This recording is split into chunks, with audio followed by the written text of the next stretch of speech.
Chapter 88. The Insult. At the banker's door, Beauchamp stopped Morcerf. "Listen," said he. "Just now I told you it was of M. de Monte Cristo you must demand an explanation." "Yes, and we are going to his house." "Reflect, Morcerf, one moment before you go." "On what shall I reflect?" "On the importance of the step you are taking." "Is it more serious than going to M. Danglars?" "Yes. M. Danglars is a money lover, and those who love money, you know, think too much of what they risk to be easily induced to fight a duel. The other is, on the contrary, to all appearance, a true nobleman. But do you not fear to find him a bully?" "I only fear one thing, namely, to find a man who will not fight." "Do not be alarmed," said Beauchamp. "He will meet you. My only fear is that he will be too strong for you." "My friend," said Morcerf with a sweet smile, "that is what I wish.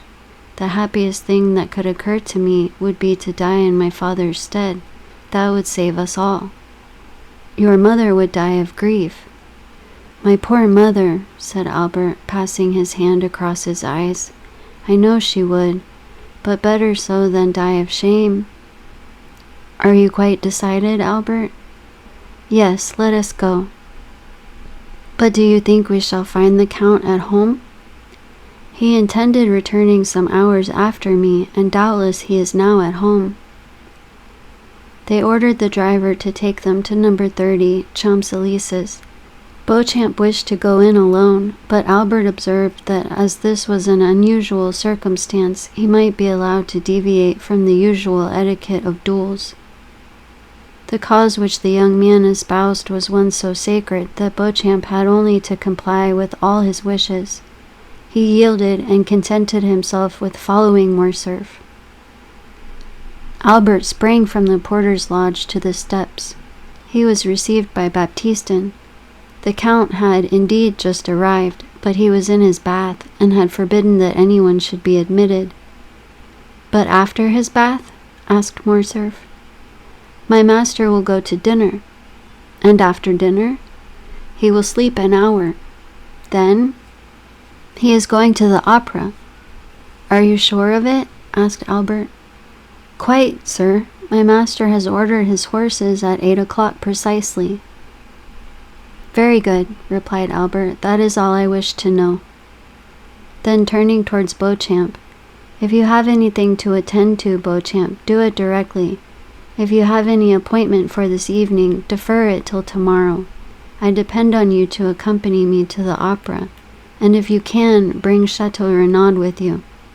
Beauchamp availed himself of Albert's permission and left him, promising to call for him at 8:15.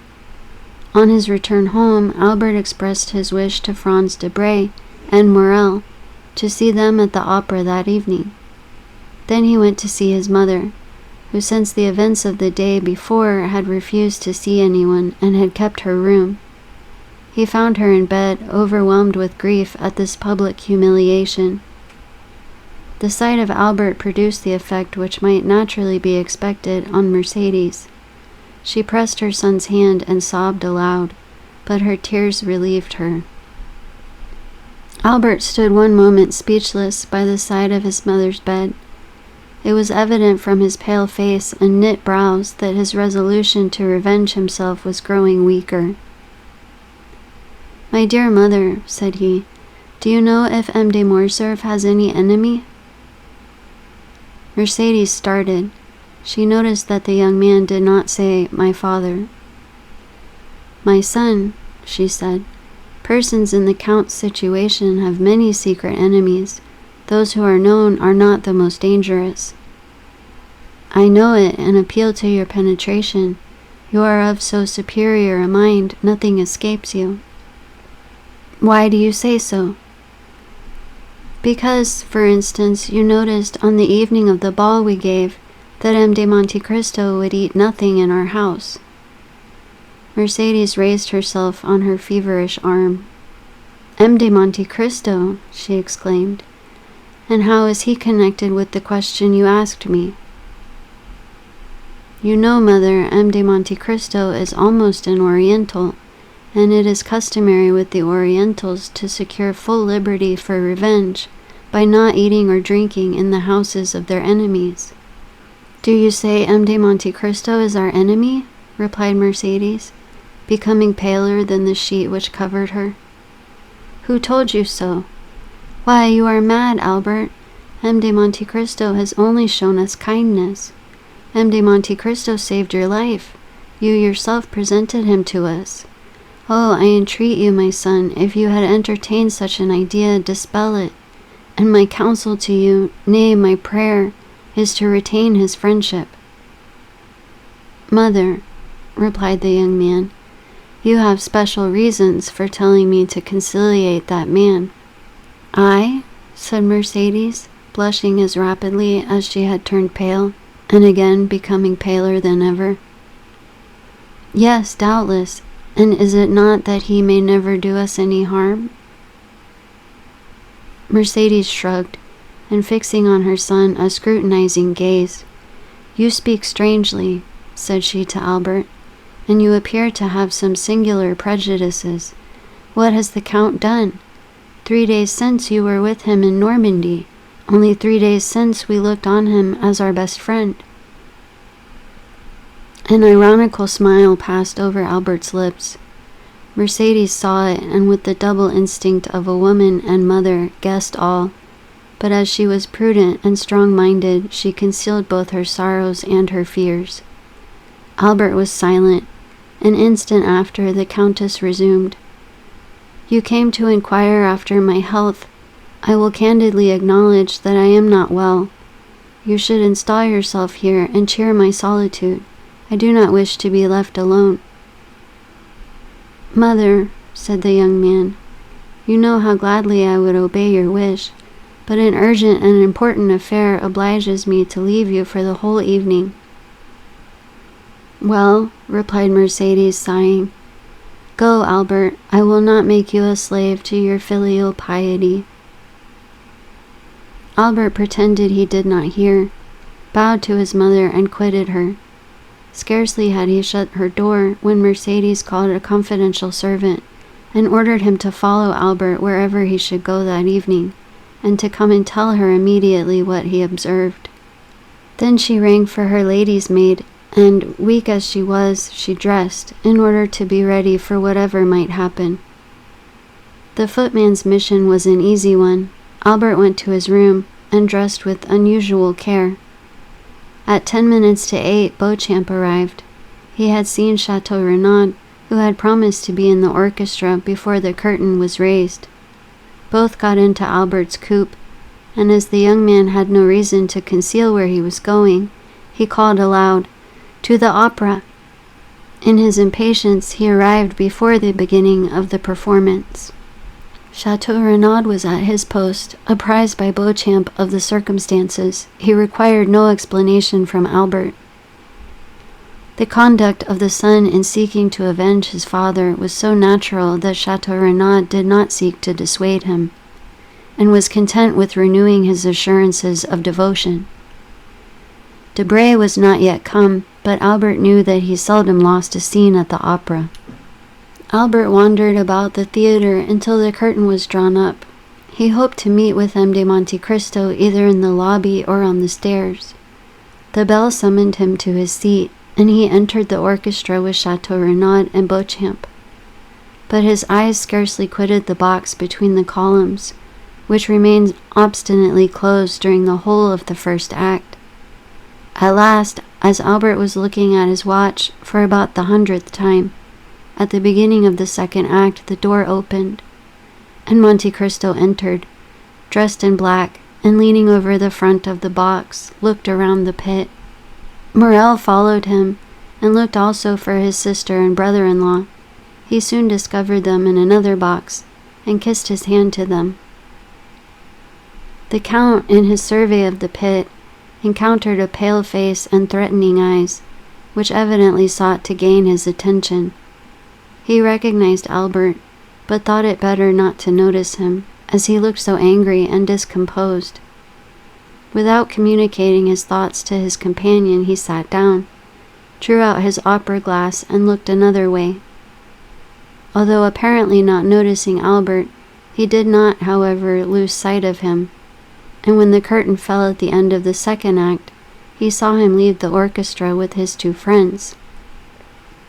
Then his head was seen passing at the back of the boxes, and the Count knew that the approaching storm was intended to fall on him. He was at the moment conversing cheerfully with Morel, but he was well prepared for what might happen. The door opened, and Monte Cristo, turning round, saw Albert, pale and trembling, followed by Beauchamp and Chateau Renaud. "Well," cried he, with that benevolent politeness which distinguished his salutation from the common civilities of the world, "my cavalier has attained his object. Good evening, M. de Morcerf." The countenance of this man, who possessed such an extraordinary control over his feelings, expressed the most perfect cordiality. Morel only then recollected the letter he had received from the Viscount, in which, without assigning any reason, he begged him to go to the opera, but he understood that something terrible was brooding.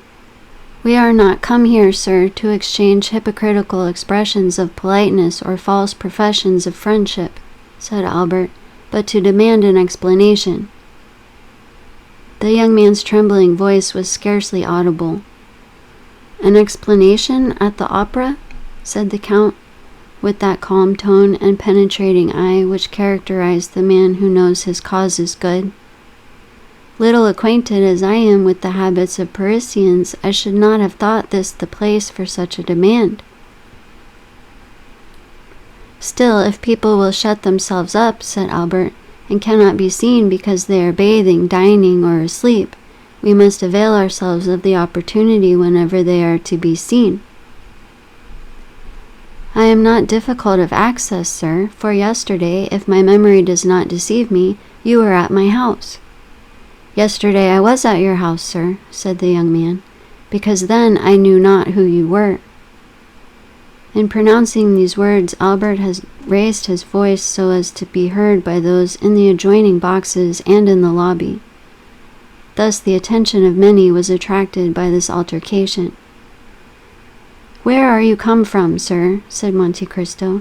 "You do not appear to be in the possession of your senses." "Provided I understand your perfidy, sir, and succeed in making you understand that I will be revenged, I shall be reasonable enough," said Albert furiously. "I do not understand you, sir," replied Monte Cristo, "and if I did, your tone is too high. I am at home here, and I alone have a right to raise my voice above another's. Leave the box, sir." Monte Cristo pointed towards the door with the most commanding dignity.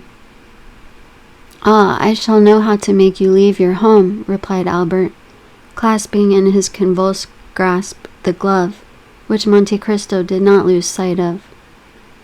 "Well, well," said Monte Cristo quietly, "I see you wish to quarrel with me, but I would give you one piece of advice, which you would do well to keep in mind. It is in poor taste to make a display of a challenge. Display is not becoming to everyone, M. de Morcerf." At this name, a murmur of astonishment passed around the group of spectators of this scene. They had talked of no one but Morcerf the whole day. Albert understood the allusion in a moment, and was about to throw his glove at the Count, when Morel seized his hand, while Beauchamp and Chateau Renaud, fearing the scene would surpass the limits of a challenge, held him back. But Monte Cristo, without rising, and leaning forward in his chair, merely stretched out his arm, and taking the damp, crushed glove from the clenched hand of the young man, "Sir," said he in a solemn tone, "I consider your glove thrown, and will return it to you wrapped around a bullet. Now leave me, or I will summon my servants to throw you out the door." Wild, almost unconscious, and with eyes inflamed, Albert stepped back, and Morel closed the door. Monte Cristo took up his glass again, as if nothing had happened. His face was like marble, and his heart was like bronze. Morel whispered, "What have you done to him?" "I? Nothing, at least personally," said Monte Cristo. But there must be some cause for this strange scene. The Count of Morcerf's adventure exasperates the young man. Have you anything to do with it? It was through Haydée that the chamber was informed of his father's treason. Indeed, said Morrel. I had been told, but would not credit it, that the Grecian slave I have seen you with here, in this very box, was the daughter of Ali Pasha. It is true, nevertheless. Then, said Morrel, I understand it all, and this scene was premeditated. How so? Yes, Albert wrote to request me to come to the opera, doubtless that I might be a witness to the insult he meant to offer you. Probably, said Monte Cristo with his imperturbable tranquillity. But what shall you do with him? With whom? With Albert. What shall I do with Albert? As certainly, Maximilian, as I now press your hand, I shall kill him before 10 o'clock tomorrow morning. Morrel, in his turn, took Monte Cristo's hand in both of his, and he shuddered to feel how cold and steady it was. Ah, Count, said he, his father loves him so much. Do not speak to me of that, said Monte Cristo, with the first movement of anger he had betrayed. I will make him suffer. Morrel, amazed, let fall Monte Cristo's hand. Count, said he. Dear Maximilian, interrupted the Count, listen how adorably Duprez is singing that line. O Matilda, idole de mon ami. I was the first to discover Duprez at Naples, and the first to applaud him. Bravo, bravo! Morrel saw it was useless to say more, and refrained. The curtain, which had risen at the close of the scene with Albert, again fell, and a rap was heard at the door. Come in, said Monte Cristo, with a voice that betrayed not the least emotion, and immediately Beauchamp appeared. Good evening, M. Beauchamp, said Monte Cristo, as if this was the first time he had seen the journalist that evening. Be seated. Beauchamp bowed, and sitting down, Sir, said he, I just now accompanied M. de Morcerf, as you saw. And that means, replied Monte Cristo, laughing, that you had probably just dined together.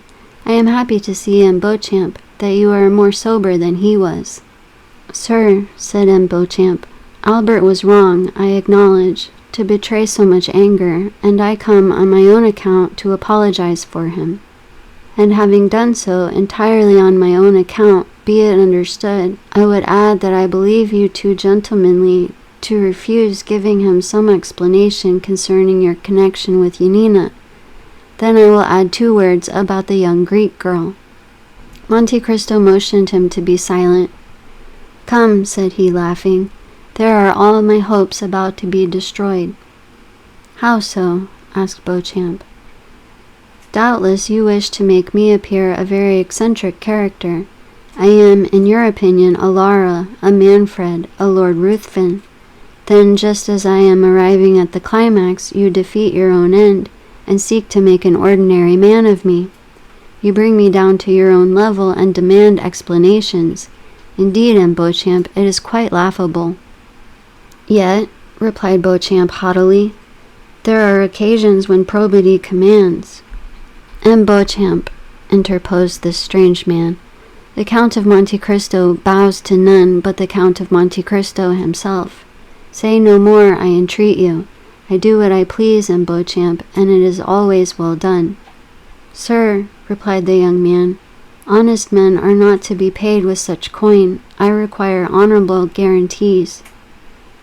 I am, sir, a living guarantee, replied Monte Cristo, motionless, but with a threatening look. We have both blood in our veins, which we wish to shed. That is our mutual guarantee. Tell the Viscount so, and that tomorrow, before 10 o'clock, I shall see what color his is. Then I have only to make arrangements for the duel, said Beauchamp.